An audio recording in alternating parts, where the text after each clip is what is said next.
Thank you, everyone, for gathering again today for our Committee of the Whole meeting. I call the meeting to order, and starting with the emergency evacuation procedures. If we should encounter an emergency, we can exit the building from the lobby, either to the west or east. If for some reason those exits are not available, we can use the north exit here behind Council. Our muster point is located near the gazebo in Lions Park. If we are evacuated for any reason, we will not re-enter the building until we are given the all clear by staff. All right, looking for a mover to propose an adoption of the agenda. Is there any other items to be added?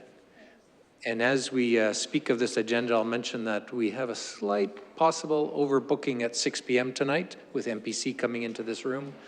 So there might be a need to make a slight alteration near the end if we are tight for time. And we would move one of the discussion items to an alternate agenda. But for now, we're anticipating we can handle everything. Councillor Rilling? I move we adopt the agenda. And with Councillor Rilling's motion on the floor, all those in favor? Carried unanimously. All right, our first discussion item is going to be Alberta Municipalities 2025 Fall Convention. Request has come to the town to have possible meetings with the Municipal Affairs Minister, and other ministers are possible too. So open up the discussion amongst us to see other topics that are anticipated. And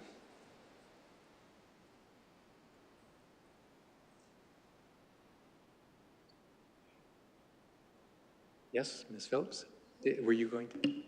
Oh. So, would you like administration to present anything on yes, the agenda? Yes, they can start off the report, yeah. Okay. I just need to ask the question. I don't think I've actually presented it myself. Am I okay to stay here, or do I need to move over there if I'm presenting? I'm good? Okay. I'm here. So I'm presenting this one this evening, so. Okay, thank you, Ms. Phillips. I just realized I haven't actually led one of these myself. So we received the annual request from the Office of Municipal Affairs, see if we would like a meeting with Minister Dan Williams. And with that, any topics we want to discuss. So we can present up to 3 topics. So we're bringing that one forward, as well as a conversation around if there's other ministers that you would like to us to reach out to say if they're at that convention, that we would also like to request meetings and any topics around those, or to be discussed later. So. Okay. Do we have some thoughts around that as colleagues? I was going to throw 1 or 2 ideas out there, but Mayor Hanson first. I have a little list, and then Ms. Phillips, you had a really great idea for one, and I wrote it down on the sticky note in my office, and now I'm drawing a blank. So I'm also, if you could refresh my memory of the one that you mentioned. I think that we should request one relating to our school advocacy priority, really to talk about the need for that, but also potentially some of the challenges with this changing in funding structure. I'm not sure if we're ready to talk about that, and just how the increased expectation of having the school site shovel ready before you have an approval really puts a municipal burden on municipalities.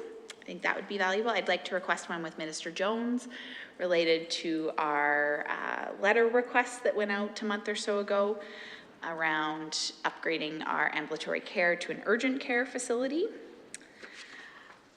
I think we should probably align one with tourism, but I really didn't know where to note that or who. So Tim or anyone else, I'm looking forward to some ideas. I also have one more that is not council related, so I am prepared for a no from council on this one. But I just want to bring up a meeting that I had earlier today and have had numerous times, and from a personal level, you've probably seen my rants about it, but there are some really big problems when it comes to FSCD funding across Alberta and the wait lists, and there are so many Sylvan Lake families that are in the same situation that are waiting years and years and years. Not as the mayor, but as Megan, the mom, I have sent, I can't tell you how many requests and letters and emails to Minister Nixon's office, and I did have a resident meeting just at 11 o'clock this morning on the exact topic. So I'm curious if there's any appetite to put in a request to say, we're hearing from our residents that this is a problem. It's really been a challenge for those with kids that go through that funding stream, and I'm curious if there's anything that we can talk about when it comes to the outstanding wait list there. Question for Mayor Hansen. Which department or ministry does that fall under, that topic of Minister health? Nixon. Okay, That's it who is that falls Nixon. under. Yeah,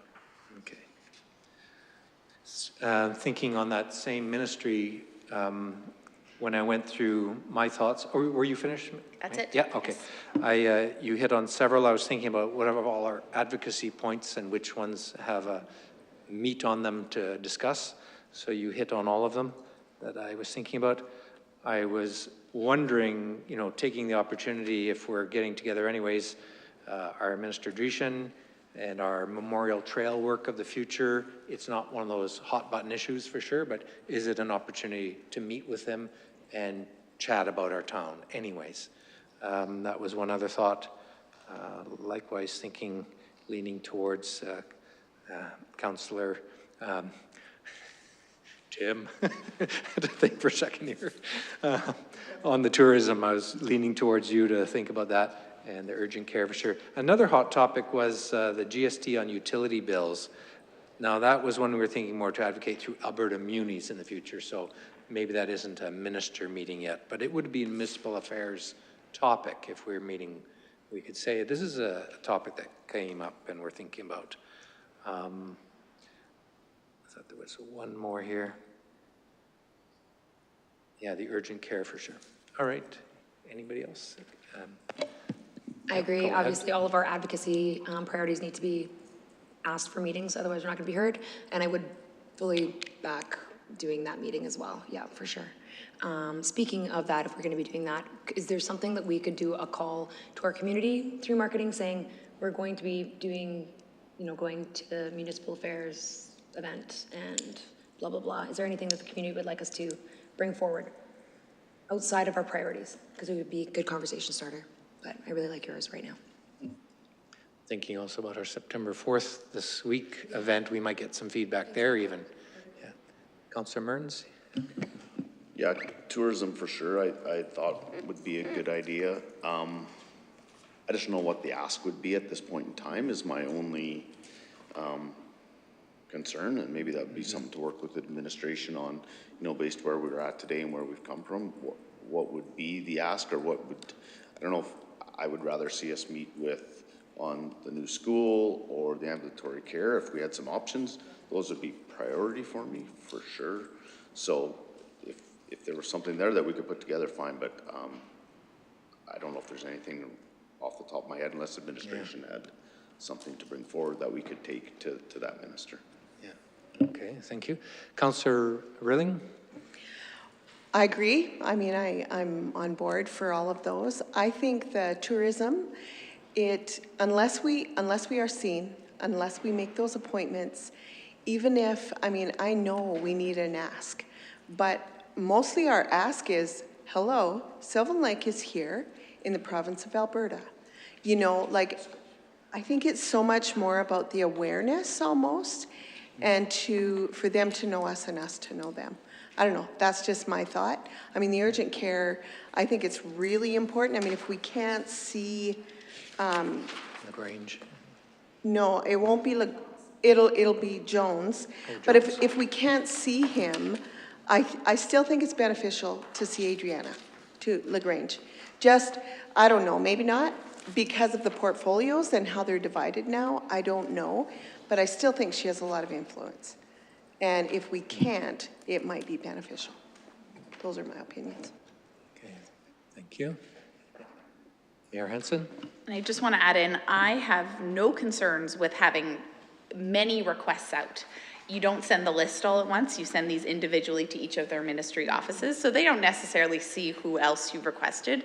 And if you send out 6, you'll get 2 yeses back, and it'll kind of be luck at the draw, I think, when it comes to the 2 that we're successful in. So I don't feel the need to prioritize.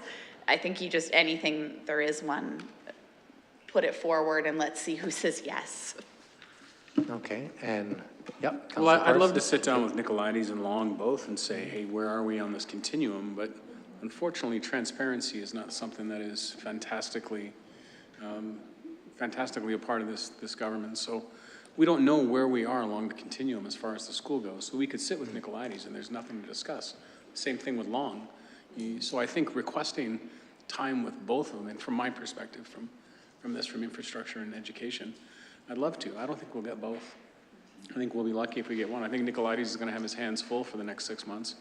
But I do think that we need to request infrastructure as well, just so we can have these conversations. I want to know how far along the continuum we are, and I want to know what's really necessary. Like, do we have to have, everything piped into that land? How far do we have to be before they make an announcement? If you ask the questions to others, they'll tell you, oh, it's next, oh, it's coming. But I want to know actually where it is. How much do we need to advocate? How much are we just waiting to make it happen? So I think definitely Minister Long, Minister Nicolaides need to be on that list. Okay, thank you. Any other comments or thoughts? Sounds like nearly consensus to try several ministries, raising awareness and some specifics for some of the portfolios. Yes, Ms. Phillips? So with regards to municipal affairs, I don't think any of these topics have really hit that area. So the one I believe we were talking about was libraries fits under municipal affairs. With the presentation from Haley last week, I thought maybe that was something you may want to have as a topic for a future discussion regarding, funding, support, maybe around that. I also wondered if, and I did ask Mr. McIntyre to brainstorm a little. I don't know if he has any other ideas as well, but I wonder if the golf cart one fits there as well, because it's a pilot program for municipalities. And I just, again, with the commercial, the push to do commercial, I wondered if that might be on there. I'm not 100% sure that it falls under municipal affairs. I'd have to double check. It just kind of popped into my head as we were chatting here. But because we have, the meeting request is, if we want one specifically with municipal affairs, it has to be around their mandate, or it doesn't really, One question too around that, was it a need to have at least 3 topics, or was it more up to demonstrating up to 3 potential? Yeah. Okay, because I wasn't sure how to read that. I was trying to remember what the letter was. Yeah. Okay. So I'm not sure. We have at least 2 there. If Mr. McIntyre has anything to add on that one, if I can defer to him. Thank you. I agree that setting up meetings in line with our advocacy priorities is a good idea, regardless of how far along it is or if it's just in its initial phases. I think it is very important to have face time when we can get it. And so I wouldn't turn down any opportunity to meet under those advocacy items specifically. And absolutely, if council would like to expand those items into others, I think that's at their discretion. I would point back to our advocacy framework to just make sure that we're formalizing those advocacy items as we're undertaking them. But certainly the ones that we have motions from council on that are passed, that gives us a strong mandate to go to the minister and say, this is what we'd like you to help us with. And if it's an item that's far along in the discussion, then it just makes the government look good. And if it's an item that is more in the initial phases, then it helps to make them understand that we are here and we have items on their radar in their ministries. Okay, thank you. Anything else to add, administration? Do you have some direction for getting to the point of drafting letters, or do we need? Yes. Just say, maybe if you could do a recap, and we really need to have a specific item under each ask. It's not, we've kind of at this point, we've narrowed down who, but we also need to provide some direction around what the topic we'd like to cover, because the answer will be no if we just say, hey, we'd like a meeting. So we need to tell them going in. Mm-hmm. So let's capture some now then, and can some others jump in, because I have my own notes here and they don't necessarily reflect the full conversation. The school build, and one of the key topics under that is the preparation for new site and what kind of readiness we have to have. Also, how long along are we in terms of being able to access some of those monies they've committed to as a school of need, a community of need. Under Jones, the urgent care, there was some promissory conversation that we've heard about urgent care coming to town, even though we call it urgent care. It isn't urgent care, it's advanced ambulatory.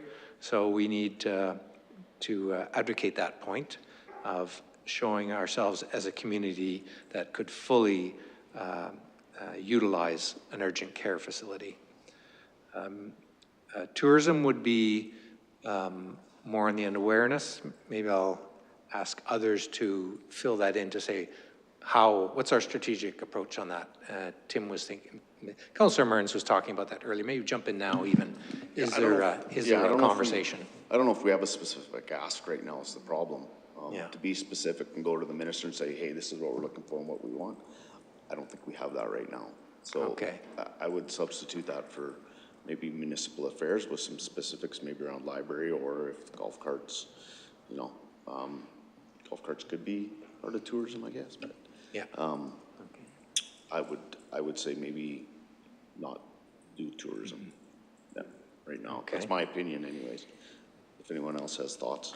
Okay.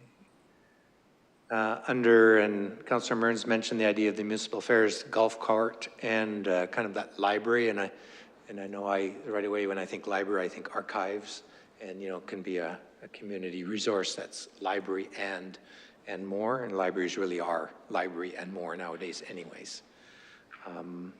But that's a specific topic under library for sure. I mentioned Dreeshen's Ministry of Transportation, Economic Corridors, you know, the Memorial Trail, also the Highway 20 is their project. At what stages are we potentially with that? Is there enough meat in there to really have a good conversation with our MLA, who happens also to be the minister? Yeah, Mayor Hansen? I just want to jump back to debate the tourism item. I do think that we should still send a request. I don't think we're going to be successful. I think there's a chance in that. But we just sent a letter. The reason why we might not be successful is it might be too vague still. But I still think I've never had any FaceTime with the new Minister of Tourism and Sport. And that's a relationship that we certainly want to build, and it might get us some inroads for the future conversation. And really my direction on that is we've sent this letter, we've had a bit of an ask, we keep getting referred back to Travel Alberta. That route is not necessarily working for us, so maybe that's the conversation we need to have around. But I think we can craft something when it comes to that, even if we're not quite at the point where we won't craft something differently 6 months from now, once we're a little bit more developed in that. But I still think it's worth to put it in. Okay. Councillor Dakin? Yeah, I fully agree with that. Having a meeting with Minister Boychenko is so important because even in the last month, I've been reached out to from Travel Alberta for regional partnerships. The Tourism Industry Advisory Association, there was talk about the big push that Canada was going to make, putting funding back even into the provincial government. We need to tell our story of right now, when the money's coming our way, be like, this is what we've tried to do. It has not worked. This is where we want to go, and these are our needs. And that the ask is, how do we play ball with you guys to be a regional partner? Because Canada's focus is going to go into tourism. And they say Alberta is going to go up. They want to beat BC 3 times over, right? So how do we become a player in that? That's an interesting angle to use. Councillor Mearns? Yeah, if that's the approach we want to take and get some input from administration and that's how we go at it, not necessarily, you know, a specific item or ask, but how do we play, then yeah, I'm all for that and to pursue that and to get some of that face time.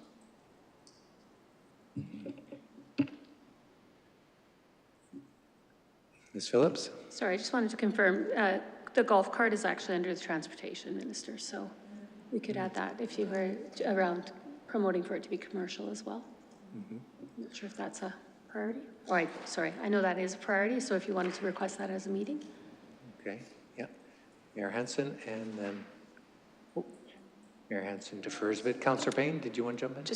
I just have a question. It sounds to me like the tourism issue is more of a Travel Alberta issue than it is a ministry issue, like wanting to understand better what's available and what's there. Like I feel like talking to the minister is about what? Like what are we what's the ask? Like, I think if you go to a ministry, you need to go with an ask. So what's the ask?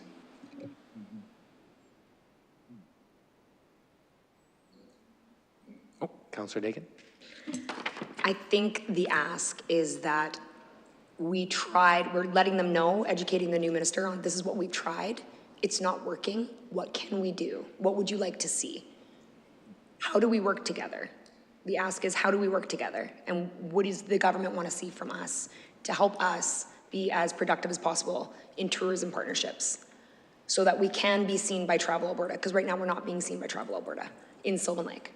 They keep bypassing us and looking to other places. So I guess the ask is, how do we get seen by Travel Alberta, and how do we work with our government to become a bigger player? I guess is that the ask. And honestly, if we create that ask, at least we're being seen and they know our story, and we can formulate it a little better. It's just creating a relationship. Mayor Hansen, then Councillor Parsons and Councillor Mearns. I absolutely agree, and also the continued conversation. I know that the tourism-based community status didn't hit, but there is still the awareness portion of this is costing an additional amount of money. Where is the support for that? Because we're not being seen. I think it's 2 meetings. We want to work that path with Travel Alberta as well, but I see no harm in asking for both and making sure they're very aware of the resources that are needed to maintain the status that we'd like to be at. Even though we're talking about a meeting with the minister, I feel like this is spurring on more of a conversation. We need to have more conversations with Travel Alberta. Yeah. So interjecting before Councillor Parsons speaks, I'll just say the idea that sounds like you might be able to have a dual conversation leading up to it even between. I'm for having any conversation we could have for any minister, but the Tourism Alberta basically told us it's our hotel status that is keeping us from getting into their world. So we've already got that answer from them. How do we get beyond that? Is there something else we can do? So, but I don't know whether that's going to, we put that in a letter. I don't see where we're going to get a visit. So that's all. Okay, thank you. And Councillor Mearns. Yep, defer, yep. Okay. One last minute thought in my own mind thinking about the next item on the agenda is these capital reserves, and tied in with municipal affairs is the whole concept of funding, overall funding. We know it's much lower than it was years ago for infrastructure, and municipal affairs isn't the purse strings, but municipal affairs is our advocacy ministry within the Treasury Board, within the government of the province. So that might be a topic too that we can touch on, and how our town is affected as a growing community, trying to keep up with infrastructure, going into debt for infrastructure that, for instance, water work that we started this summer. And, that's another advocacy point on municipal affairs, I think, related to. Okay, and we'll sum up any more topics. Mayor Hansen? I promise I'll have less to say on some of the other items tonight. Also, just on the topic of Dreeshen, Minister Dreeshen, I don't think we should request a meeting at this with him. I do think we should put in the request now to pre-schedule a meeting in November with him. This should be at our office with more than 15 minutes with him to introduce him to the new council, go over our advocacy priorities, and let him know as a whole. And certainly we can talk transportation on that item as well, but I don't want just 15 minutes with him with the mayor and 1 or 2 of council, because we've agreed that the whole big table in 15 minutes doesn't work. We take all the time on introductions. I think we should plan to bring in sandwiches with him and, at least get an hour of his time in November. So putting in that request now to get a date secured would be great, but I don't think we would want to use our one intro with him crammed in between, Olds and Fort McMurray, so. I saw several head noddings to that thought, and I can nod my head as well. I think it's a great strategy to really touch base with our MLA, who happens to be the Minister of Transportation Economic Corridors. Yeah, that's an interesting step, and also to introduce new council to him. Okay, seeing no other input, is that work, Ms. Phillips, for putting things together? Yes, thank you. I think we have enough information and we'll summarize it all for you. Okay. Thank. Oh, sorry. That was, actually, I had a note beside mine that's tied to half, and beside his picture is the word housing that I didn't bring up earlier, but what was the other one with him? The other Clarify, one with please. him would be FSCD waitlists for Oh, residents. yeah. FSCD is Family Supports for Children with Disabilities, so it's the stream for anyone under 18 that needs additional speech therapy, those type of services, along with respite and care services. Could And be, it's about a 3-year wait right now. And they've taken all wait lists off of their websites and are completely untransparent about how that process goes now. 3 years ago, it was a 3-month wait, and now it is over 3 years. So it is ballooned with less transparency than there's ever been. maybe just the word housing that I mentioned now, it can come up during our half discussion too, and it may impact our conversation that we're having if we see an interest in that. Okay, seeing no other comments, I'll set. Oh, did I see a question? Sorry, Councillor Rilling? I support that. Making an appointment with, with Nixon. Councillor Nixon. Okay, we didn't Okay. summarize that. We didn't Fair enough. decide that, did we? No. Okay. And I certainly support it because when I hear those kinds of stats and people just are feeling desperate, and I mean on many levels, in the school system and in the, you know, and so I think yes. I mean, if you can get an appointment, do it. Yep. It certainly has an impact on schooling, so 3 years wait is a long time from a school point of view. Okay, any other thoughts? Did I get them all now? Thank you, everyone. We'll jump into discussion item number 2, Municipal Financial Reserve Policy on page 9. And Mr. Moore is going to be leading us.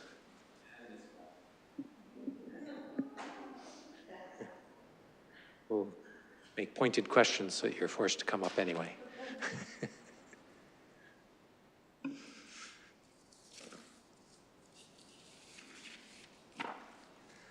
Yeah, good evening, Council. So thank you for this opportunity to have a discussion about our reserves and where we want to go, what direction we want to take going forward, as well as what kind of changes we want to make, parameters we want to put on reserves, and then that will lead us to the formulation of a policy. So I got lots of paper here. Yeah, so we're just looking to have a discussion this evening about our restricted surplus, or reserves, as it's commonly referred to. As I mentioned, providing some guidelines and work towards developing a policy. So I won't go over the background there unless there's any questions from council on some clarification on how our reserves and equity work all come together. I do encourage you to look at our annual audited financial statement. Schedule 1 is a wonderful schedule to look at. Not when you're drowsy, but when you're very alert. Yeah, so the documents included in your agenda are kind of a reserve analysis there. Sorry for the font size. As well as kind of a draft policy. It's very, very basic at this point, but we'll be adding to it based on our discussion this evening, as well as a list of our current reserves and the balances in them as of the end of last year. So just for your reference. So tonight, I'm just going to walk council through. You've obviously seen it with the notes and some recommendations are the ones that are kind of highlighted in yellow, or just some comments that we wanted to bring to your attention. And I'll go through them. The other thing we can have a discussion about tonight, if council so wishes, is of course allocating the 2024 fiscal year surplus from operations of 1.3 million. So we reported on this back in the spring of this year. And the recommendation at the time was to, I guess, let council think about it. And we come back to them as we are now and have a discussion about how they want to allocate that.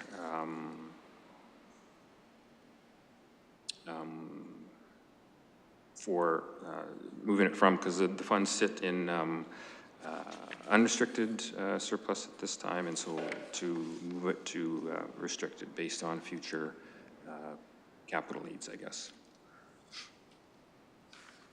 So after this evening, we'll put together some of council's direction, and we can have the discussion about this, the next steps, but I guess we'll need a motion, so that would be probably the meeting of the 23rd, I guess, to bring back a report for the regular meeting, to get some motions on the allocation of the reserve, and perhaps look at adopting a draft policy at this point, or perhaps deferring it. Again, that's in the report as well. Some options there later here to decide on how to go forward. Any questions on that to start us off? Councillor Dakin? I remember going back and forth about doing the increase of taxes, or the mill rate or not. And in there, it showed options for what we could do with that extra money. So I thought we'd already decided where we were at peace with that money going. I remember going back and forth about this a lot, right? Did we not do that? Or am I? I know that this is like, there's two sides to this conversation. There's the, what are we doing with the money and how are we gonna handle it in the future? I thought we decided what we were gonna do with the money already in a previous meeting. Yeah, we could certainly discuss that. I think the tax money, was it recommended to put into the admin capital? I can't remember off the top of my head, but so yeah, we can certainly have that discussion as well. I'll throw in a thought too. I was thinking about allocations of reserves, not just now, but in the future, and thinking about categories of priority of reserves. And in my mind, going through all the different reserves and reading them all, and I'm glad we're looking at it in more detail tonight, because I had no clue we had that many reserves. But I thought about, all the groups of reserves and how they fall into priority for me. And I thought a lot about, things that are related to emergencies, like weather events. And then I thought about replacement of infrastructure. So in other words, we got to keep the town going, that exists already. And then a third priority was the idea of growth. You need to build to keep up with growth, or you have to control growth to keep in line with your infrastructure. And then the fourth one was what I called programs/operations. And then I applied that thinking to all the reserves, and I actually only have two that come up in the highest priority. And one was fire, which has obvious connections to weather emergency type events. Snow removal is another one that's can be quite an emergency because it nails your town down and stops everybody. Your economy comes to a grinding halt when you have too much snow. So I thought about, those are really the only two that have the crisis emergency type flavor to the reserves, while all the others fall in the other categories. And most of them, so I only had two in the top category, and I had about 11 that fell in the bottom category. Then my difficulty came up, some fit two categories. So in the end, I had some that are both replacement of infrastructure and growth infrastructure. So there's some categories that fit. So in the end, I really had about five priority levels, and that was a way for me to think about reserves in the future of if we have surpluses, and if we had to raise tax money to put into reserve, where would I want them to go first? And that was my thinking.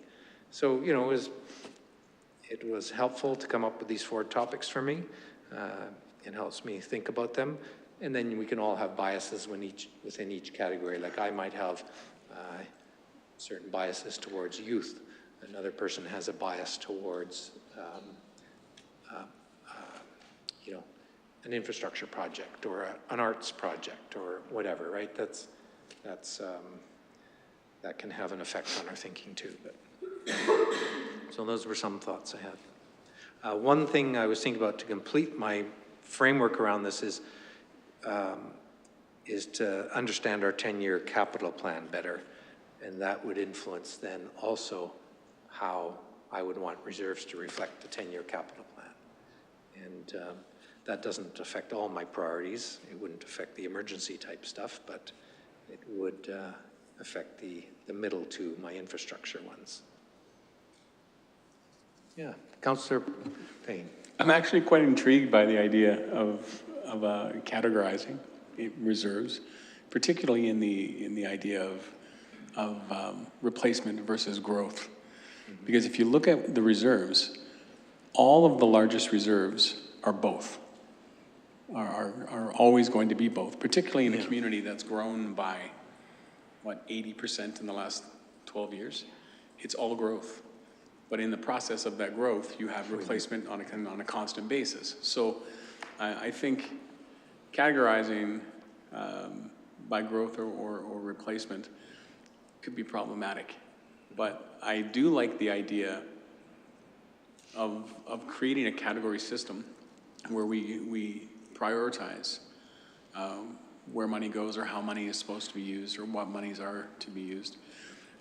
I also, even though I've been doing this for a long time now, I also didn't realize how many reserves we had. And how, you know, I wonder, are there reserves that really haven't been used in a long time? Like some of these reserves I've never heard of, and it's probably because you usually put things out on a number 6 font, and I don't really... That big? Oh, okay. Well, you went big this time, you went number 8. This might be 8. So I do think that a policy, and I know we've done this in the past, where we've talked about you know, development of policy and in which reserves we use or how we allocate. So I do think it would be cool if we could keep in mind what Councillor Estindi is doing, or what he's thinking in terms of a process in that growth versus replacement. I'm just not sure how you can differentiate, because when you go through, it's always a combination. And speaking to that exact thought, out of all of these reserves, 5, in my mind, were replacement of infrastructure and growth-related infrastructure, 5 of them. So of the 5, 6, 7, 8, 9, of the 9 that fit into infrastructure, 5 of the 9 were combined in my brain. 1 only was replacement of infrastructure, and 3 were purely growth-related. So I saw that mix, and that's why I said after I thought of these 4, really in my brain there's 5 categories.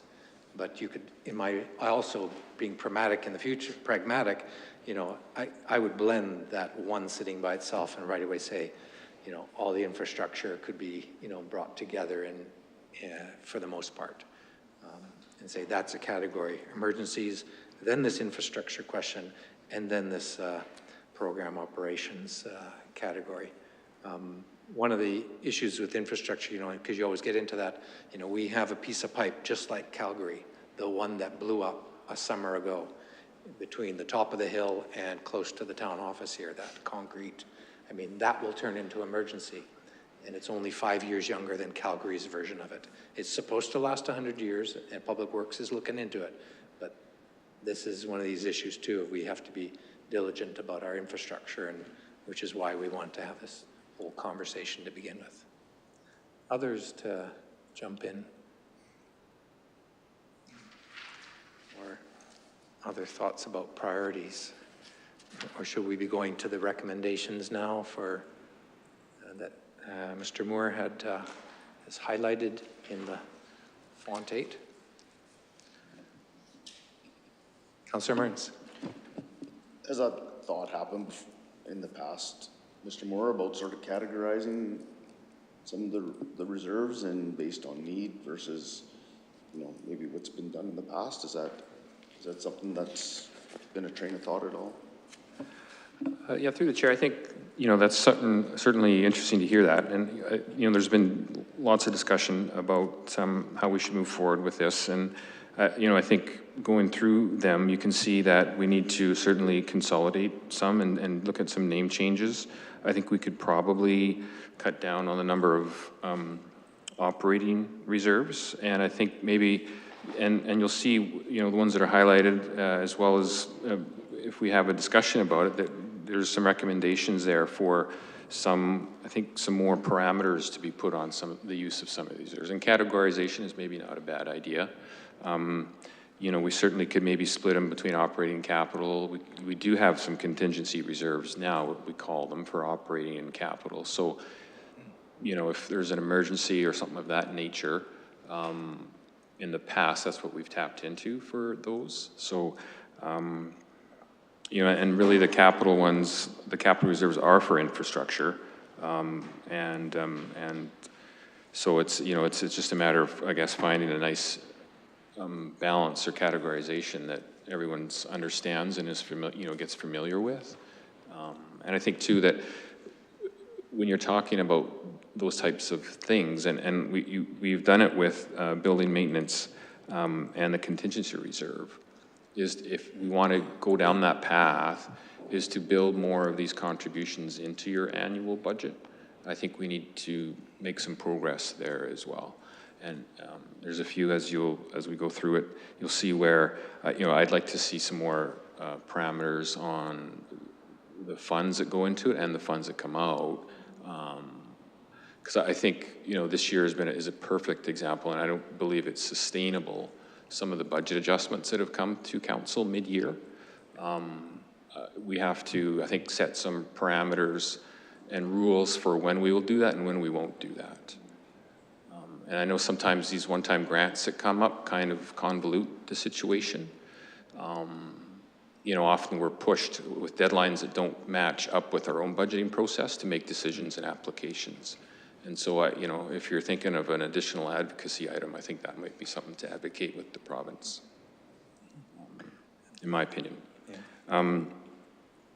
So that being said, I think and I think that's kind of one of the goals is to, I guess, not so much restrict how we use our reserves, but make sure that everyone knows how we're using them, administration and council included. So we don't use our operating reserves a lot, and I think that's a good practice. I think we try to build as much as we can into the annual operating budget, and we often pare that down administratively before you folks see that.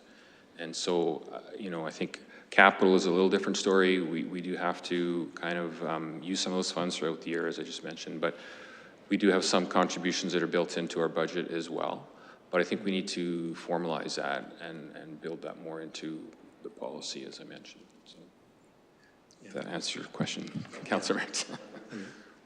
And speaking to that question and answer, it makes sense to me, and it has come up in our conversations that worry that where are our reserves? What is our savings accounts? And a question of information, when I went down the numbers for the actual what's in reserves now, 2 had what I'll call a material drop and 1 had a significant rise. The 2 that dropped were the paid parking reserve, and I'm not saying these out of crises, like it's not a big amount compared to some other categories that are in the millions, but the paid parking reserve and the transportation offsite levy reserve both dropped, and the utility capital reserve rose significantly. Is there anything we should know about them in terms of our conversation today? Just because they're the ones that jumped the most. Other ones some of them stayed exactly the same even. Yeah, so just going down there from the top, so you mentioned utility capital reserve. I think this is one that needs some further discussion and some parameters, I feel like. So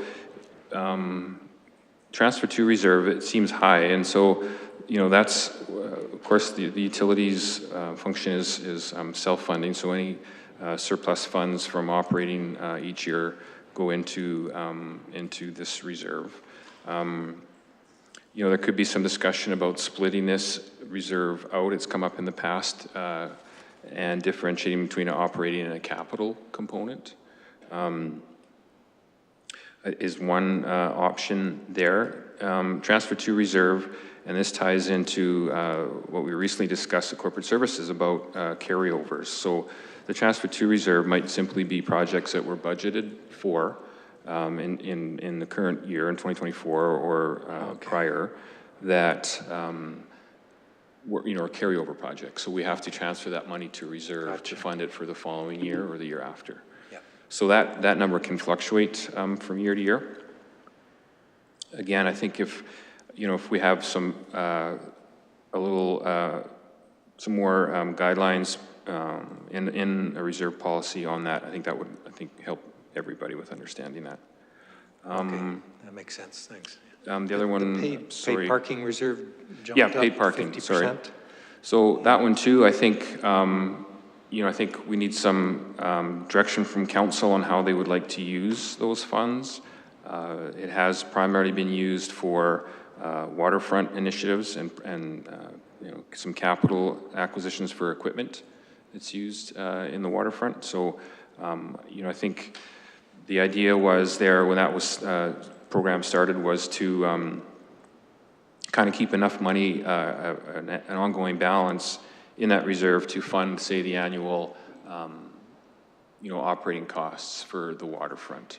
And we've seen fluctuations in that. So, I think some direction there, or some policy development is recommended, I guess, from my perspective, so that we don't. A lot of the stuff is, I think, to avoid future situations where what we had with the snow removal situation. So that if it's in the policy, council knows, administration knows, it's transparent as to how those funds are allocated and how they're used. Sorry, Councillor Oosthuizen, what was the other one? Three, yeah. The offsite one, is that the one you mentioned? Yeah, it was the transportation offsite levy you spoke to, and parking and utility capital.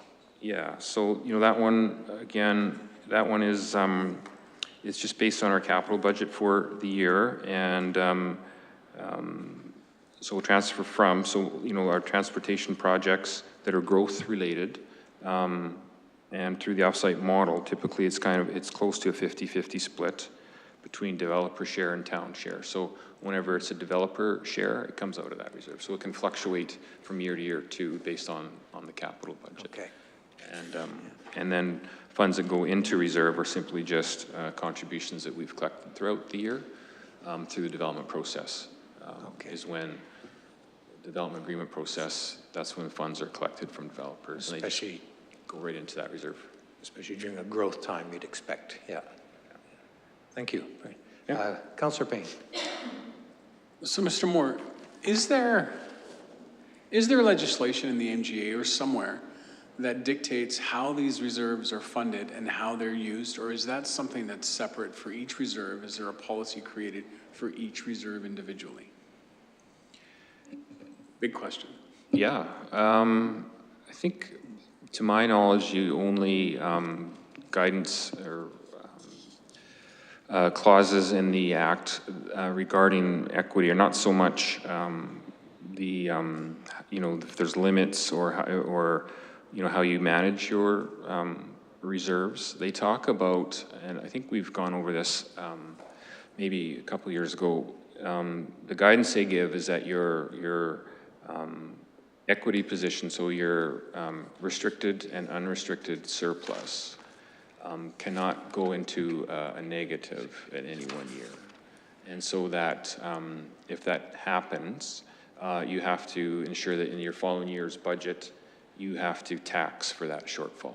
So to my knowledge, there's no real guidance on, how you manage your reserves otherwise.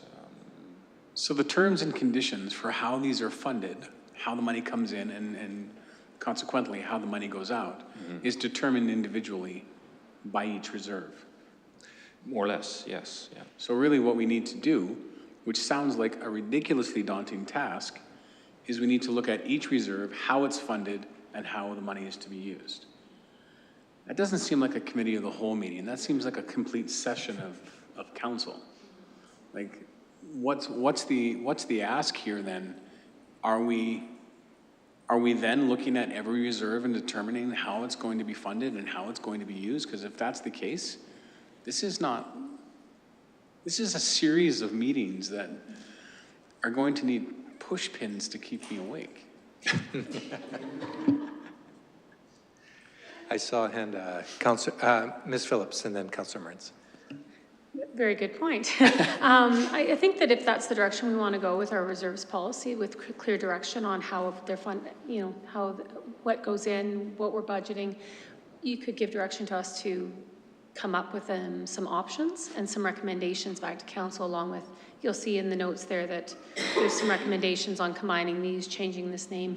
With that, we could bring back an option around the funding of reserves and giving some options back to council, so it's not you going through line by line and going through that. We could make those recommendations, then you could tweak it from there. I think if we do this line upon line and precept upon precept, it's going to take an enormous amount of time.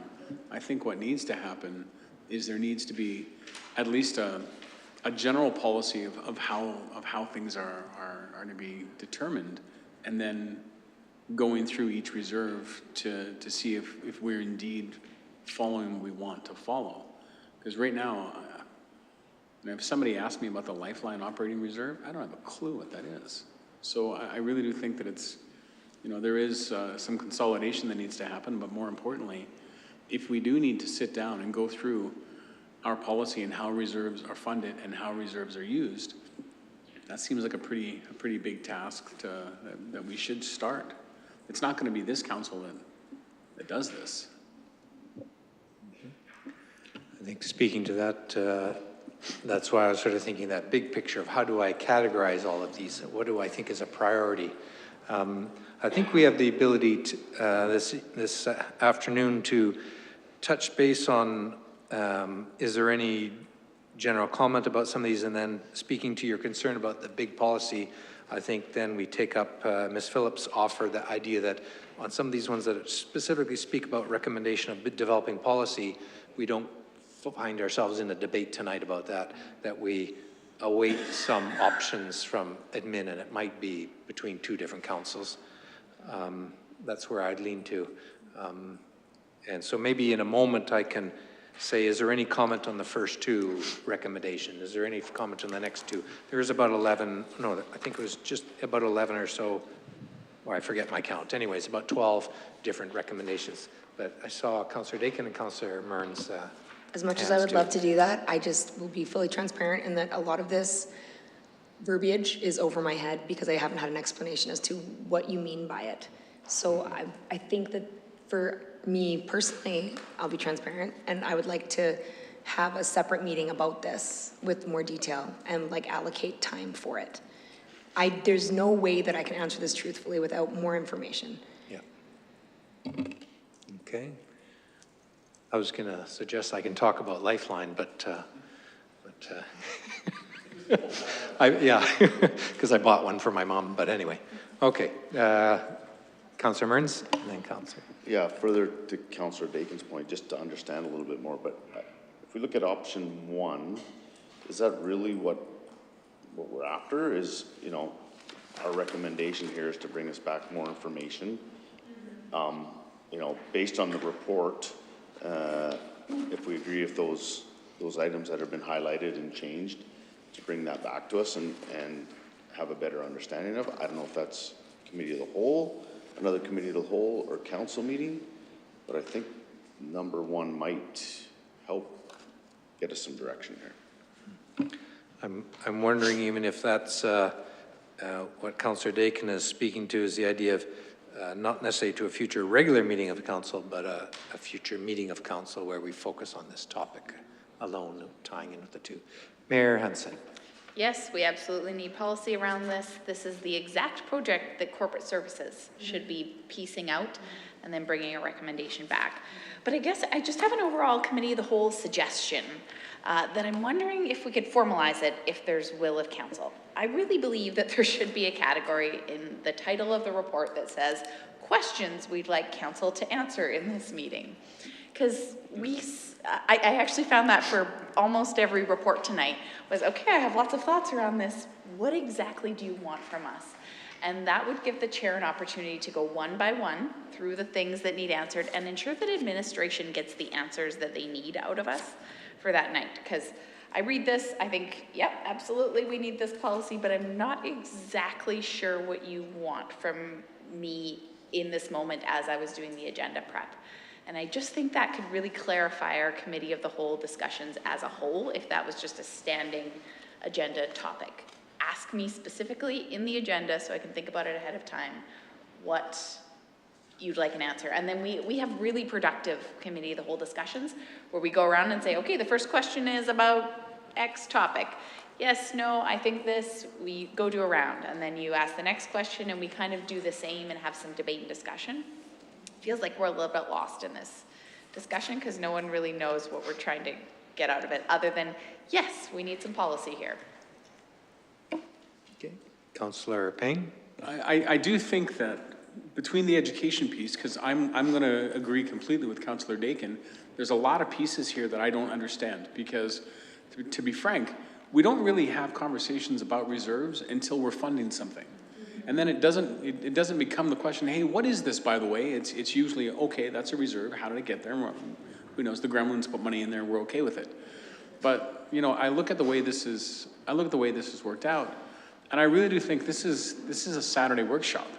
This is a sit down for a day, figure out what the reserves mean, how they work, and then start making some recommendations towards the end, bringing those recommendations back to a regular council meeting so we can make motions on it. But I really think this is a much bigger piece. So I would like to have a day where we sit down and go through the entire piece. With the education piece being the first part, I'd like to understand better what these reserves are, because I've never really sat and thought about it. You know, it's always, we're funding a water main break, and it's coming from, you know, this operating reserve, or this contingency reserve, or this utility reserve. I'd love to understand better. What I would anticipate if we got together in a day, as described, we would have some recommendation of direction of policy at that day as well, so that we can lean into some suggestions. So that's education piece, and then there's that, okay, how do my values fit into a projected policy? How are we going to adjust this policy? So that would be my sentiment in terms of if we did a day.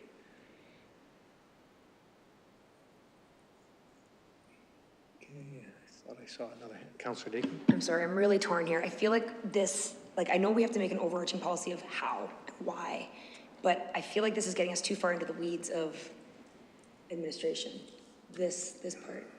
But in order to make our policy, we have to have like an overarching where we want the money spent and how transparent and what it means to us. That's what we're looking for here. But like answering all of these questions to me is like administrative background as to get us to that policy, right? We want transparency. We want to make sure there's funding that's done in a healthy way for the community. And we want to make sure that there's money there just in case we get in trouble. That's my policy. Can you guys do the background stuff? That's not my job. Councillor Mearns? Yeah, if I look at the recommendations that have been highlighted, name change, easy, combining these two reserves, formalizing the use of funds, okay, maybe that one takes a little bit more time, but there's lots in here that are very, very basic that we don't need to discuss, right? If there's, you know, how to understand a specific one, right? I'm looking at snow removal. Recommend a policy on maximum balance and usage of this reserve. Okay, that's a council discussion and to have that. But some of them are pretty straightforward that, you know, maybe we don't need all that intense discussion around. Councillor Payne? But there's some of these situations too, like when we're talking about funding a reserve, when we get down to budget time and we're looking at the budget percentage of the percentage of increase or whatever the case is, one of the first things that gets chopped off is reserve funding. We don't want to put money into reserves. And it's very short-sighted because we get into horrible situations. So, but I think if we have a policy that dictates, we have to do this. We've made this decision to use this, or to fund this reserve at this amount. I think that'd be a really good thing, because right now, we just sort of go, we're not gonna fund snow removal reserve right now, because we don't want to add another percentage to the tax roll. We need to formalize the process of funding these reserves. I do think there's too many of them, but I think formalizing the process of funding them, so it takes that decision out of our hands. So we're doing the right thing longitudinally.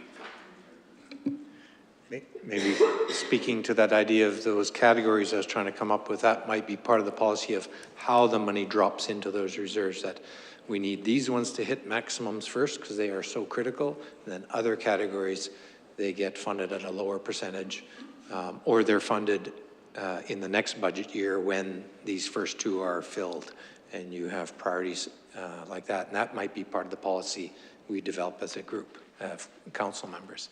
Councillor Mertens? If you look at utility capital, the recommendation is policy development. So it's there. So are we getting too grand? Like, there's lots of good recommendations here. Do we ask for these to come forward as a recommendation and then have an overarching policy? I think there's lots of work that can be done in here that will get us on the right path. Yeah, already. So back to, suggestion, option number one, I think that's a good starting point, and to continue on with this, but then have a half-day session to understand reserves more. But there's lots of good work I think that can happen here prior to that to keep things moving. Yep, 1 second. Just reading this here. Okay. Is Mr. Moore? Yeah, thanks, Mr. Chair. So, yeah, just to reiterate what I was saying earlier, like I understand that, there's some complex things to work through here when we recommend future policy, but further to Councillor Marin's point, there's some low-hanging fruit, and we were just looking for some direction from council tonight on consolidating some name changes and that type of thing. And then at future meetings, we'll bring back the results of those decisions and directions. We can either do a bare bones policy at that point in time, reflecting all these changes that council gives us direction on, or we can postpone it to a later date and have additional meetings on some of these, discussions and reserves that will take a lot more discussion. So yeah, that's kind of what I was looking for this evening. One way to handle that large group here of recommendations then is to say with policy, we're wanting administration to take it away and bring back kind of a bare bones policy at a future date. I won't say the format quite yet in my own brain, but all the policy ones where they're recommending policy development, all of them could be lumped in as saying, yes, that makes sense. From what I'm hearing from everybody, there are some smaller asks here on the recommendation that maybe we can say, are there any, as a group tonight, can we say, are there any reservations behind, that was an interesting use of words, on admin's suggestion, for instance, that recommend a name change for this reserve? Is there any issue with any of the other ones without the word policy attached to them? Do we lean towards this idea that, yes, go for these? So maybe we could take a moment right now just to read the recommends on the, let's say, the first page only, and just say, is there some that have no word policy there? Are we okay with the suggestion? So it's recommend a name change. Next one is recommend combining these two reserves. I could quickly go through them if council wishes. Yep, okay. So just the first page. So the first page. So the first one, a name change. I would recommend, we've kind of used both names. I would recommend corporate reserve for that one. Corporate capital reserve. Next one, I would just recommend those two reserves being combined. Call it fire operating reserve. Paid parking, this one will take some more work. So I think this one will have to come back at a future meeting for further discussion. Yeah, in policy. Mobile equipment, same thing. Okay, any comments just on the first page so we can close those off? Yeah, thumbs up, yeah. Yeah. So lots of head nods and thumbs up. Okay, on the second page, starting with snow removal. Yeah, second page, you know, I don't know how many more parameters that we may want to put on this, but there's some suggested ones there. You know, 300,000 has been recommended administratively to set as a max. I don't know if council wants to debate, discuss that more. Should it be 500,000? Should it be 150, 200,000? Any thoughts there? The idea of the 300,000 suggests basically roughly 2 complete snow removals across our town. Correct. So that's that number. Anyway, we can come back to that Is one. that, no, we can. Or you want to decide? Is there a general, right now it's a 1 snow removal, I believe, reserve. That's been sort of a target. So this is really doubling that. Well, right now that's zero, the balance is at 0. Oh, currently it's 0, but yeah, the 50,000. target has been always should have 1 in there, but. 50,000 was budgeted this year to go into Yeah, that reserve. yeah, it was, I remember the debate we had. Yes. 10 years ago, didn't we burn through like $600,000 in a week and a half in September? 2013, 14 winter, I remember. I don't know the exact number, but it was a lot. It was a lot, yeah. And equipment So broke. I think this is, to me, this is a comfortable number. Council Lakes, 300? Yeah, Okay. yeah. Parks entrance features, this one really probably shouldn't be highlighted. I think it's fine the way it is.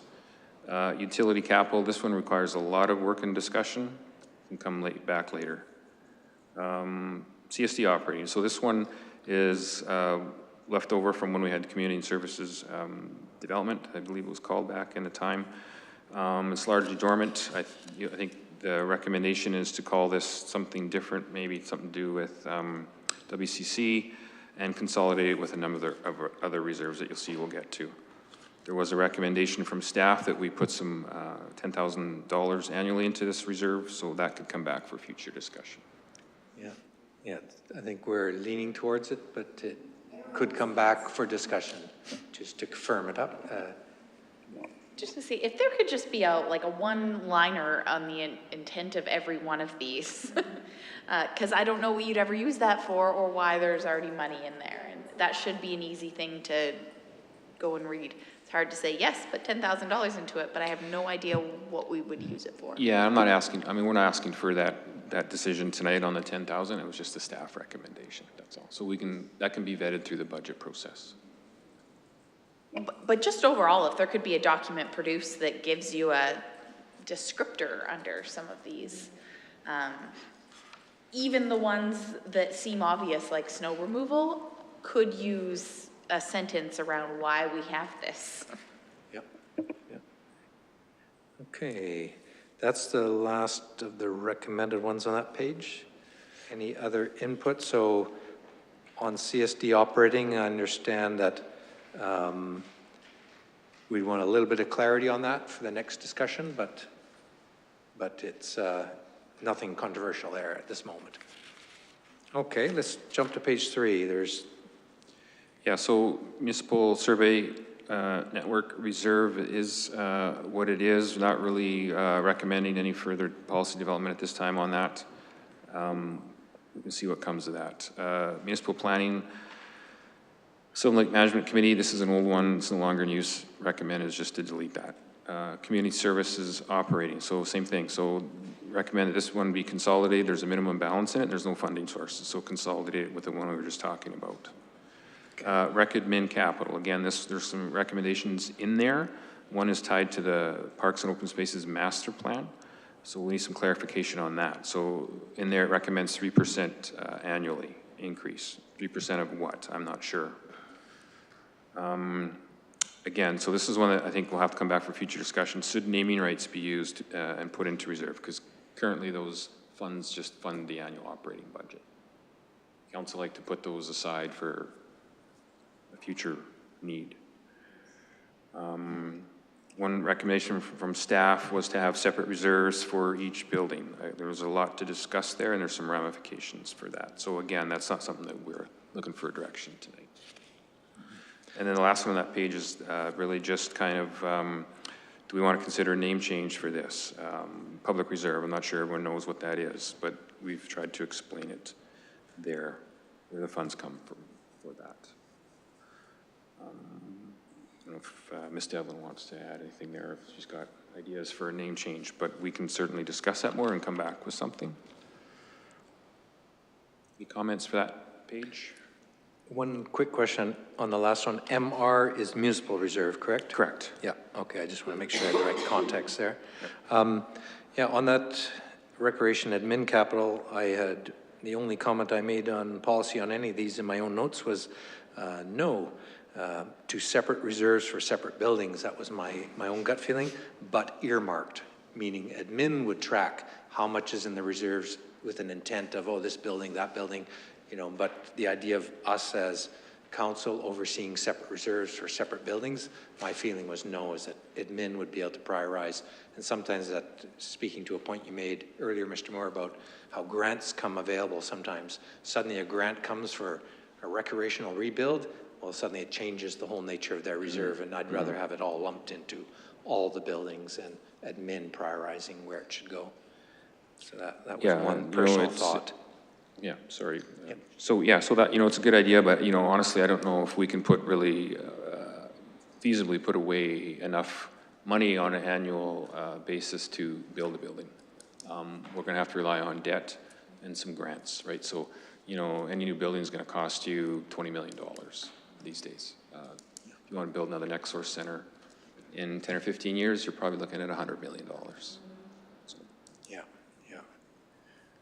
Okay, so I see the Recreation Admin Capital Group coming back to us, but it looks like the other ones, did we have head nods there, thumbs up?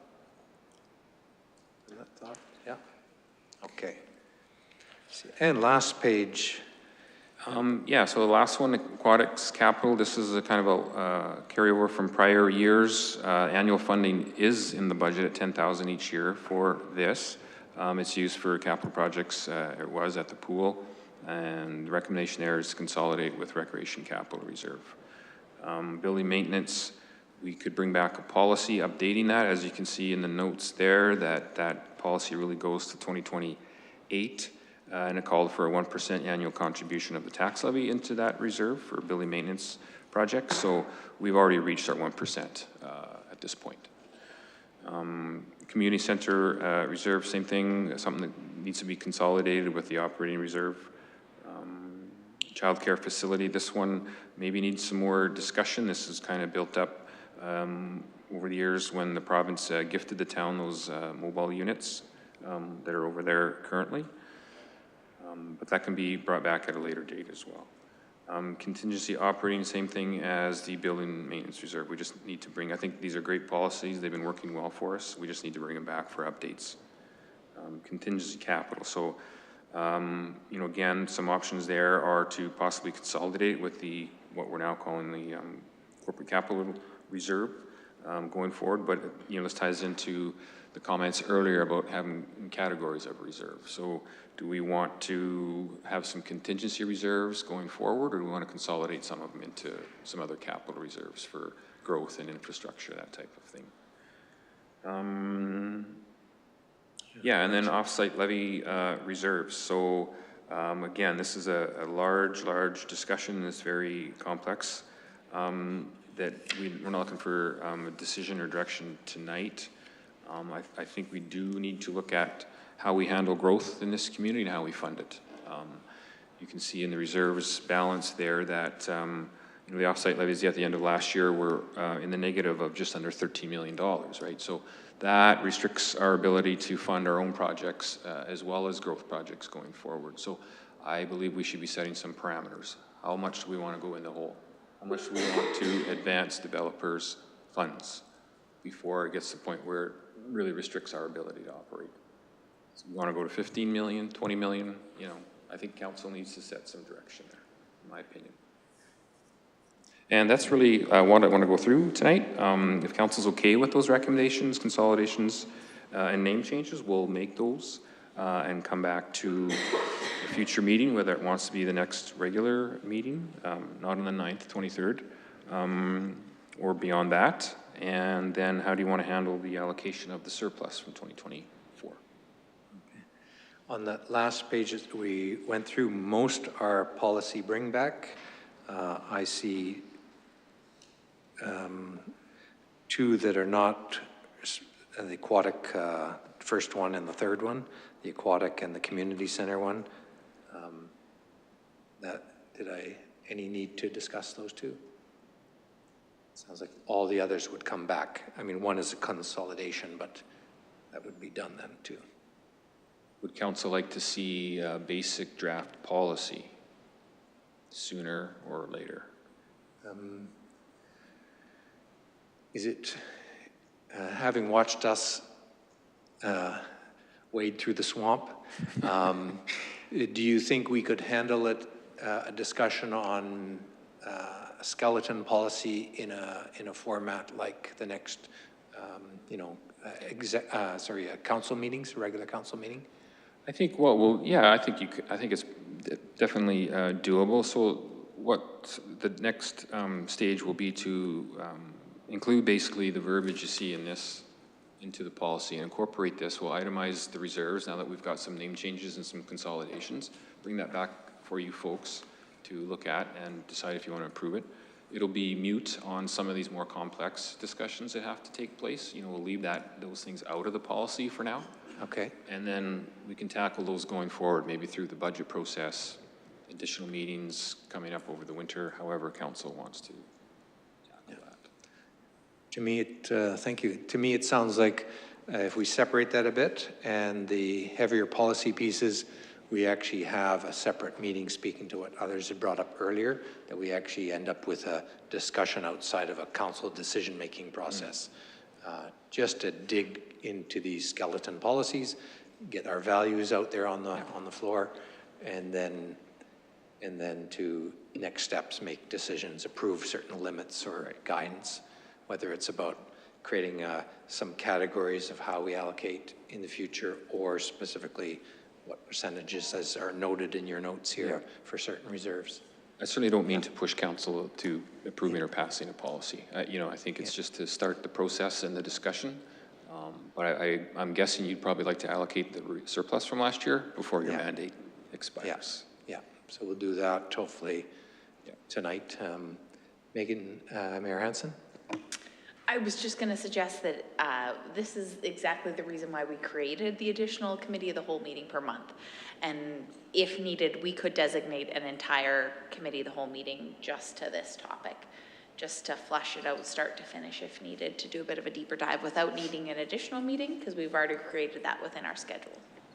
Okay, good point. Councillor Mearns? In regards to allocating the surplus, do we need a motion to do that? So does it need to wait for a council meeting? Yes. So it looks like we could have a discussion tonight about that, and anticipating that it's a motion at the next executive meeting. So I think I've said how I was thinking about prioritizing things, and I would want to be making sure the two that have the most emergency-like needs would be two reserves that I would want to address in part or whole.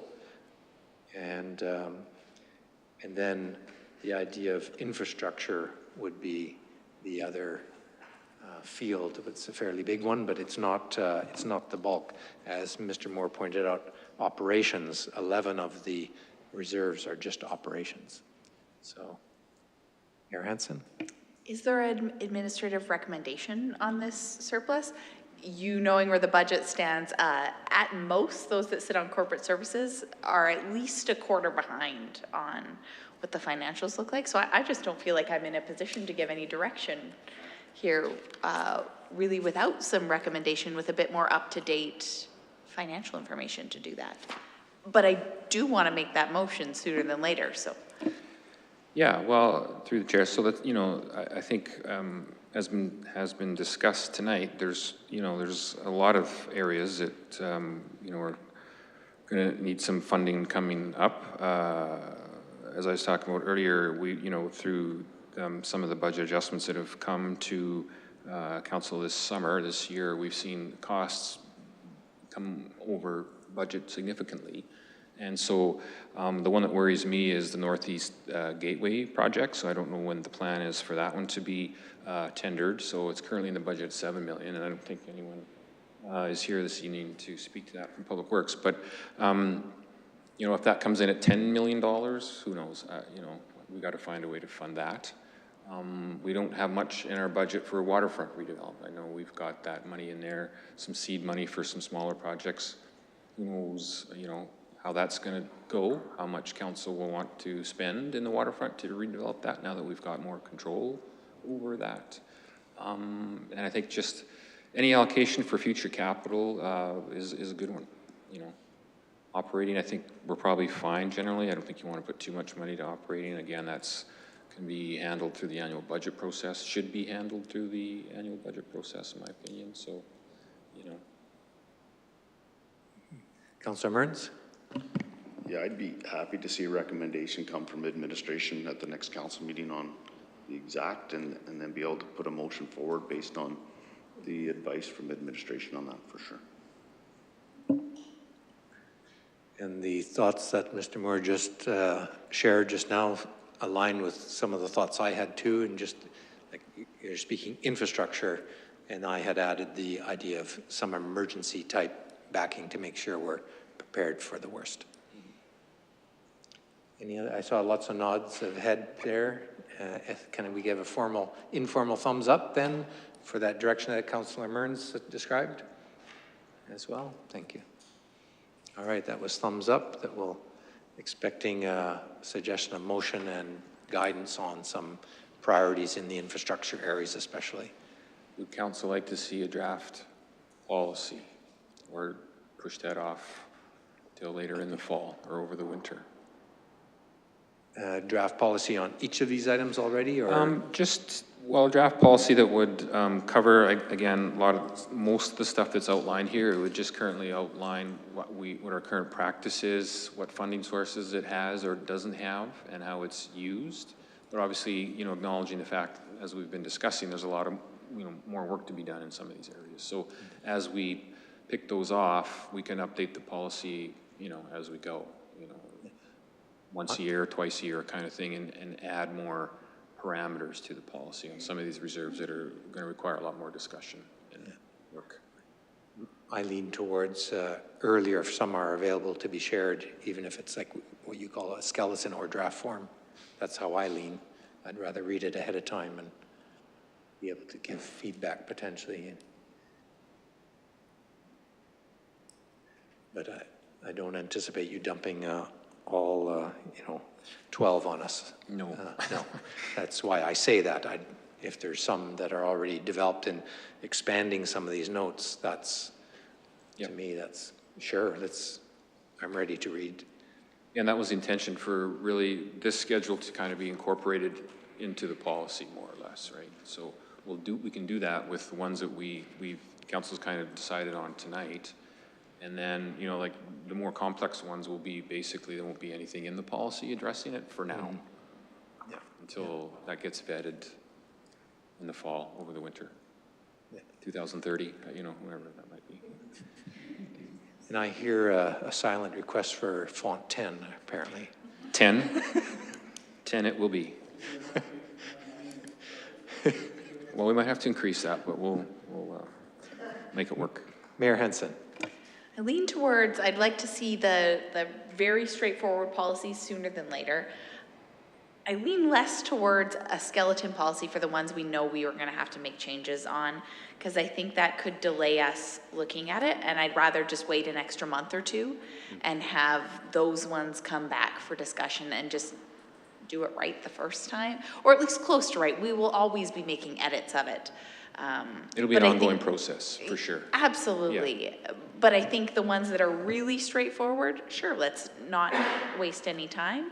And the other ones, rather than seeing it twice within a 3-6 month period, let's just flag those to come back, even if they're a month or two down the road, and try and incorporate that discussion into it.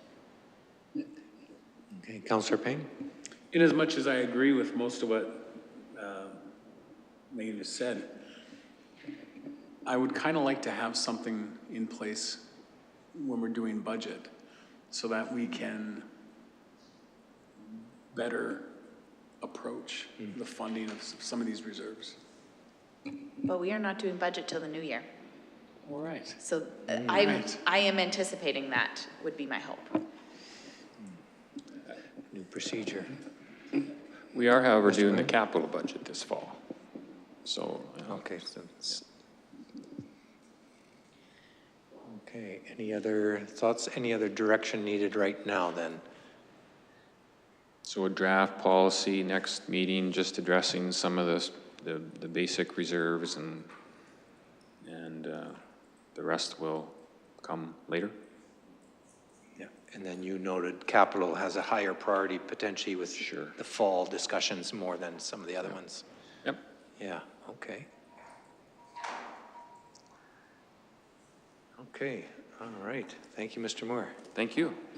Noting time, we realistically have about 10, 15 minutes to discuss more. Is there a need to have a bathroom break, or can we?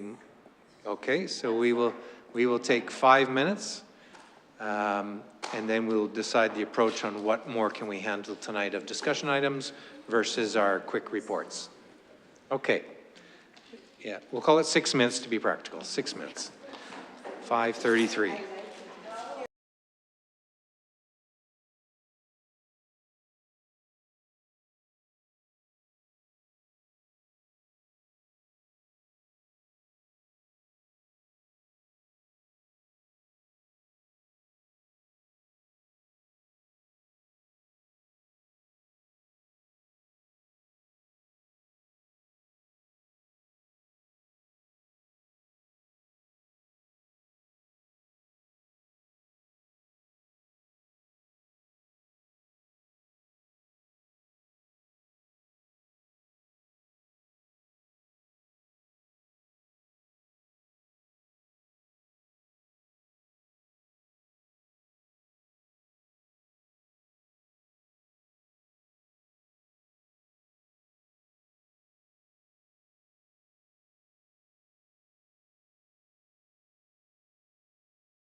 The meeting back to order. The intent is to dedicate the time that we have now, approximately 15 minutes, to the half Dollars for Doors grant programs. And the fourth item would be bumped to a subsequent meeting.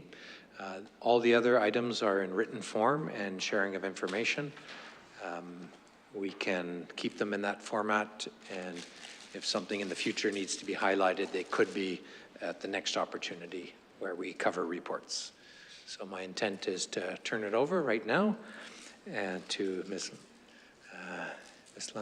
I always forget how to pronounce your last name, Lamanis, I want to say. Yeah. Did I say it right? You okay, did, yeah. Thank you. And go ahead and. Thank you. Good evening, Council. So I'm here today to present the Dollars for Doors program. And I'd like to point out that in the interest of time, I wanted to note that our asks of Council tonight are listed in the consideration section. So I'll make haste in my presentation so we can get to those particular items. So the Dollars for Doors program is an initiative funded through the Housing Accelerator Fund to support the creation of 30 new affordable housing units, with average rents exceeding the affordable threshold for most moderate to low income households that, according to our housing needs assessment, make up approximately 35% of all households in our community. There's a need to develop more affordable housing options, especially for seniors, single parent and single person households.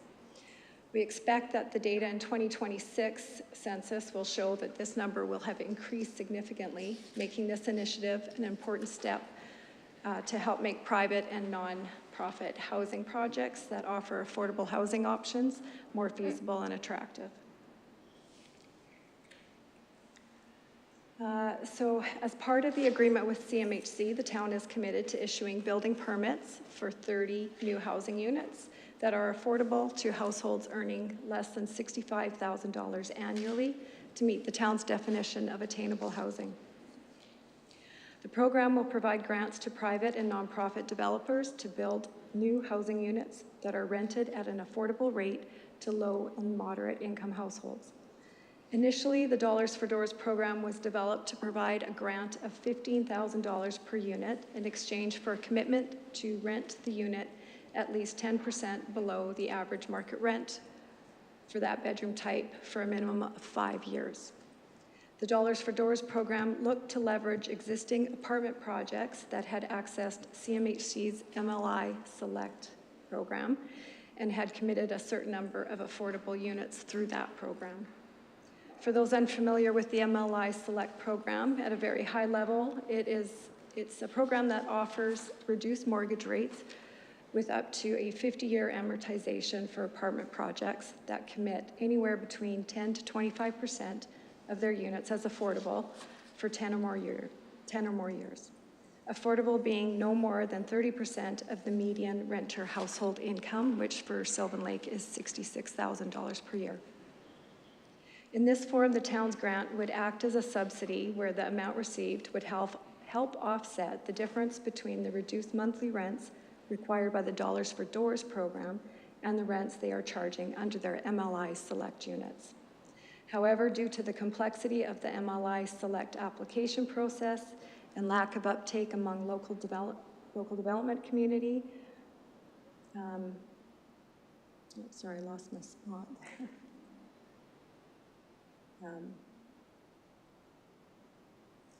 So there was a lack of uptake among local projects, and the feedback that we received from the local development community is that the $15,000 grant would not be enough to attract a commitment to hold rental rates. Administration revised its approach to offer a more flexible program in order to respond to the needs of each project. So based on the input received from the conversations with developers, stakeholder feedback at the Housing Summit, and confirmation that none of the existing apartment projects had accessed MLI Select funding, administration had to rethink how the program could be implemented to still align with the initiative approved by CMHC.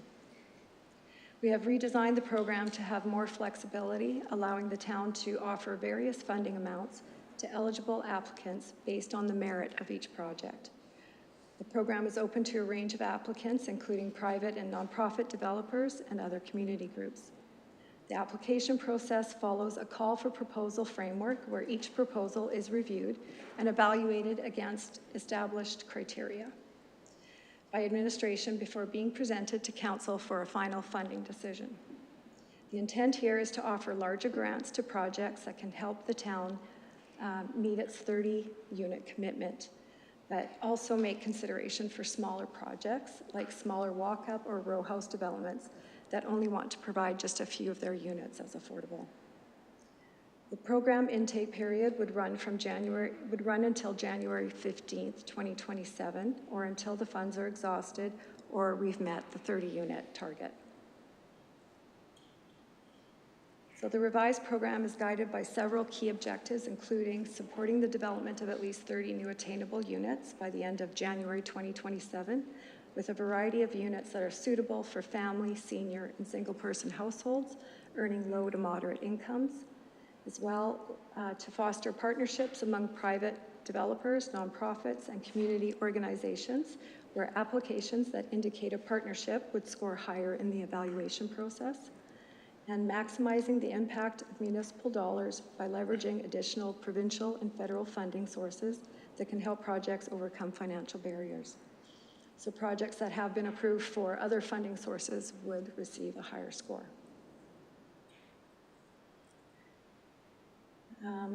So proposals will be evaluated based on these 5 weighted criteria, with affordability and project readiness having the most importance. Each proposal is scored individually, and funding recommendations are made based on how well the project meets these criteria. However, higher scoring proposals would receive more funding per unit, ensuring that municipal dollars are allocated effectively to projects with the greatest impact. So the initial budget for the program provided a $15,000 grant per unit. However, this amount was deemed insufficient to incentivize affordable housing development. The revised program proposes using the additional $540,000 in half funding that the town received in April of this year to increase the per unit grant and improve the program effectiveness. This adjustment is necessary to make the program more competitive and attractive, especially for larger projects. Research indicates on average that similar programs offer $30,000 plus per unit. The increased funding will help ensure that the town has greater success in meeting its commitment to create 30 new affordable units. So council is asked to provide feedback on several aspects of the program as presented, including number 1, the acceptability of the proposed framework, 2, the maximum unit per unit grant amount, and 3, allocating additional funds to the Dollars for Doors program. These considerations are critical for finalizing the program design and ensuring its alignment with community needs and strategic goal to address housing affordability. Council's input will shape the program's implementation and its potential to attract viable housing projects. The 4th item concerns council feedback on other initiatives to address affordable housing outside of our action plan. Administration would also like to receive feedback regarding council support to dedicate more half dollars to supporting affordable housing projects to help ensure we have greater success in meeting our 30 new units. Recognizing that while the Dollars for Doors program is a great step forward to incentivizing new affordable units, it may not address some of the other financial barriers that an affordable housing project faces, including pre-planning exercises required for other levels of government funding. For example, we are aware of 2 nonprofit groups that administration could work directly with and offer grants for capacity building, including feasibility studies. Other such supports that council may wish to consider is the purchasing of land for an affordable housing project. This could be used in many ways, including either gifting the land to the project or provide an opportunity for some form of partnership between the town and the project proponent. One such example would be where a housing provider covers the construction and operation costs, and the town could provide a long-term lease of the land and maintain ownership of that land. One question administration has is if council would like to see us work directly with these groups to determine what their ask might be and bring them forward to council for discussion and direction. Council could also consider incentives such as implementing a tax exemption bylaw for affordable housing projects that, when combined with other funding, could make a big difference in project feasibility and ensuring the long-term sustainability of a project in terms of operating costs. So administration will use the feedback provided by council and finalize the Dollars for Doors program, bringing it back to an upcoming council meeting for approval. Should council support looking at additional initiatives, administration will bring back information on other incentives council could consider to support affordable housing projects. So in addition to what's been presented here this evening regarding the Dollars for Doors program, we thought we'd sneak in a little bit of housekeeping items.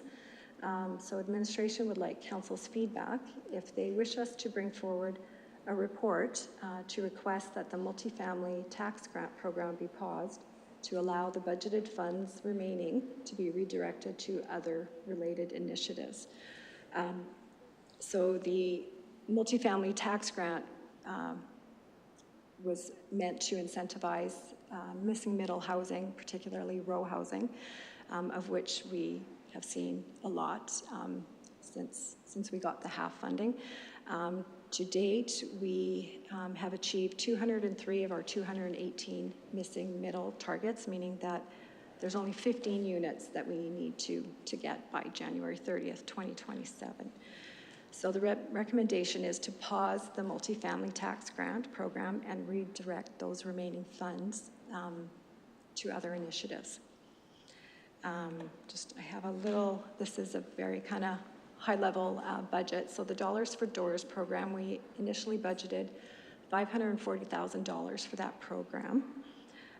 If council is agreeable to increase that budget using the additional funding that we received this April, that revised budget would be increased to $1.08 million. When we look at the multi-family tax grant program, we had initially budgeted $940,000 for that program. The revised budget that we're suggesting is $232,000, which supports 60 applications. The first year that we had the program in place, we didn't receive any applications, and there's been relatively low uptake of that program. So administration recommends that we redistribute those funds to other housing initiatives, especially seeing that we're already well on our way to achieving our missing middle targets.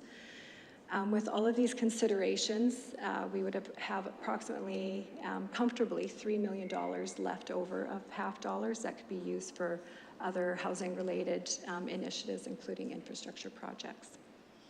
So with that concludes my presentation. So I just would like council's feedback on those items listed in your council agenda. Maybe I can focus our thoughts on the very last one, this idea of, call it reprioritizing the monies in the middle housing multifamily tax grant and seeing it in part moving to other initiatives. We all knew at some point we would come to a point in the half monies in the process where we'd know how much money is kind of left to assign to other initiatives. Although, here we are at this point now. So is there any thoughts just about this idea that's on the screen now, the multifamily tax grant being paused, meaning it can be re-energized and there's still money revised in it, and the dollars for, let's just pause just at that, just that pausing. Is that thoughts on that? Is it, or a thumbs up? I see nods of head already. Thumbs up? Okay. The concept of allocating more for the Dollars for Doors, any questions on that before we ask for any kind of thumbs up and go into discussion about what other things can happen with Dollar for Doors? And we've already just heard there is other monies that can be allocated on top of what we're just talking about. So Megan Hanson? I have a little hesitancy around that increase in that category. Just will that be as effective of some of the other options? But certainly could be debated on that. The biggest part I have issue with is the grant condition. I wouldn't like to see any increase be retroactive. And in grant condition under item number 7 talks about this could be for any building permit issued after February 1st, 2024. And that doesn't make sense to me. It should be from the date that this is approved going forward. And I don't know how that would affect the dollars on it, but I will say this is one item I'm not jumping up and down excited to increase the budget for, especially when we talk about some of the potential of working with some of those groups and seeing exactly how we could support them and potentially really hand-holding our way to success with a specific project in town, rather than hoping to increase it by a substantial amount and just hoping for the best. So I'm a little on the fence when it comes to that one, but I am not on the fence about the application date. Yes, Councillor Dakin. I agree with Mayor Hansen's comments about increasing the dollars for doors. I also agree with the not retroactive. I would like to see this for new investors coming in. I do actually want to see it used more for dollar for doors. The reason being is because then it's going to create more tax revenue for us in the long term, just that extra money. And I think that increasing the incentive from 15,000 to potentially, you said 30,000, is enough to get a bite from people to actually do something. 15 is just not enough, in my opinion. Thank you. Any other questions? Is there a concurrence on that general theme then? That we support the increase, but not retroactive, and then we'll have discussion about the other parts of the half money to groups, because I'd love to speak on that too. Ms. Devlin. Thank you, Mr. Chair. If I might just jump in on the retroactive part. So the reason the project was structured with the dates set out from the start of 24 is that aligns with our half program timing. So even though something may have, I'm going to use, we have a couple of apartment buildings who've received development permit but have not yet received building permit. These could coincide with those, or it could be Laybon's currently in the process, and I just pick on them because they're actively building at the moment, that they've already received approval for their building permits, but if they chose to enter into this agreement, they would still count towards our dollar or our numbers, our targets that we have to meet. So that is why we've structured it that way, in order to accommodate, it's not new units being built, it's in addition or alongside the 555 units we have to build. In addition to that, 30 somewhere in there have to be affordable. So that's why we put it there, to make it as flexible as possible to catch as many interested parties as we can to achieve that target. And alongside that, I'll also address the other issue of the whether or not this is the most beneficial program to achieve what we'd like to achieve versus the targeted piece. We would 100% agree with that. However, two issues. One is that we committed to a grant program of some sort. We're not convinced we're going to get applicants at this point. So we're actually at the point, I think, if I might, Trina, say that we're probably going to look at a two-stream prong. Trina hadn't quite got there yet, and with timing, I'll just jump in and say one will be a grant where we're probably thinking it's more likely to entice private developers, maybe, to the table. The challenge with our not-for-profits is they're behind the ball in terms of our timing, so they might need some other type of investment. Now, that's not to say, you know, we'd be looking at maybe more than the $1 million that Trina mentioned already, but if council was open to how that could be used, we would look at, one, getting our check mark for achieving our implementation of this program at whatever dollar amount, whether that's 30 or whatever council deems appropriate. Each of those will come back to council for approval if there are applicants, so keep that in mind. We won't be allocating dollars administratively. And then on the other side of things, if council would like to see us work more actively with our not-for-profits to see what, you know, where they are in their stages, because we know they're both actively looking at some form of development, possibly at different stages at this point, that we could look at how we could help them individually. I'll speak to that helping individually, and that might help with what you bring back to the next meeting. I strongly encourage that direction of working with the partners. Having spent some time in this housing sector from this political angle now, I recognize that our community groups look at this brick wall of housing grants and administrative, call it red tape, whatever you want to call it. It is daunting, and it's freezing people in their tracks. And I know the Lodge Foundation is currently looking to figure out how to get a consultant, to get a grant, to get a consultant to work their way through the paperwork. Like, that's how ugly it is. And so this is a really important step, I think, because when I was kind of doing my little math, I was thinking there's currently two very favorable conglomerates, I'll say, in our community. One, the simplest one and the smallest one, Sylvan Lake Community Housing Society, they have a conceptual ready-to-go plan. They just need to get past all these hoops. They would be a group worth talking to.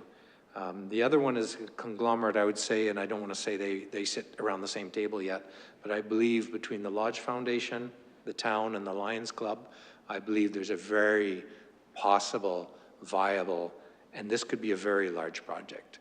I'm talking the kind of things that we approved this winter, apartment size, or multiple projects that are with that kind of group, especially with the Lodge Foundation as a housing authority. They could very easily manage that for the next century, as they have proven managing the Lodge for the last 60 years. So I think there's some community groups that really need help. But I don't want to commit tonight, especially because of time, but to say, we should buy land for them, or we should do this for them, or we should buy a consultant for them. We can do that after we've talked to those groups, because they need to say what they need specifically. So that's where I would lean there. But, sorry, we're taking lots of time, given that we only have 2 minutes. Mayor Hansen and... I just had a question around the comment from Ms. Devlin around having the retroactive ones add into our numbers.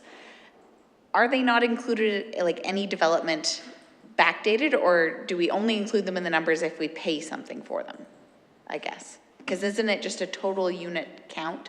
So if we develop the grant from this point forward, ones that are built a year ago, if they were, or even though they don't have access to this change in the incentive program, do they not still count within our numbers? Through the chair, yes, they do count towards our numbers. Okay. However, because the affordable housing piece is separate, it becomes an agreement essentially. It's not connected necessarily to the new builds.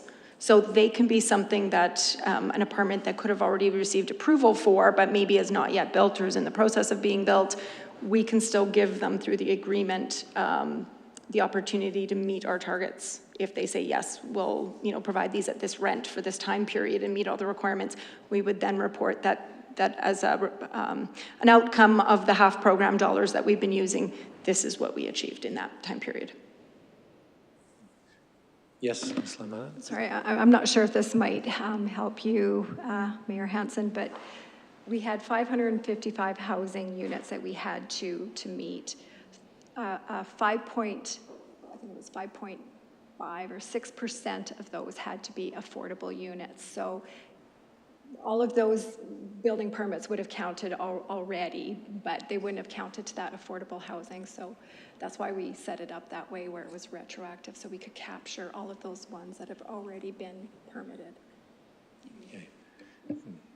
Okay, so I'll dare to try and summarize some thoughts. The concept of moving to the 30,000 from 15, is that a thumbs up for everybody? Yep, okay, clarified, yes. The 540 shift to make sure that budget can reflect it, that would be I nearly think it has to be an automatic thumbs up, but is that a thumbs up? Not as strong a full consensus of thumbs, but it's a yes. And I want to propose a bit of the flavor that I was saying, is that do we give that encouragement to our admin planning development department to speak to those community groups to see what needs are there to allocate the next layer of funding I see thumbs up. Okay, and that is a strong thumbs up. Okay, I think we have to sum it up right there. We will note that we need to move one discussion item to the following meeting, and if there's any highlights from reports, people can bring them up at the next opportunity of reporting. Thank you, everybody. We pushed the limit completely there. 2 minutes to go. Sorry, MPC, who are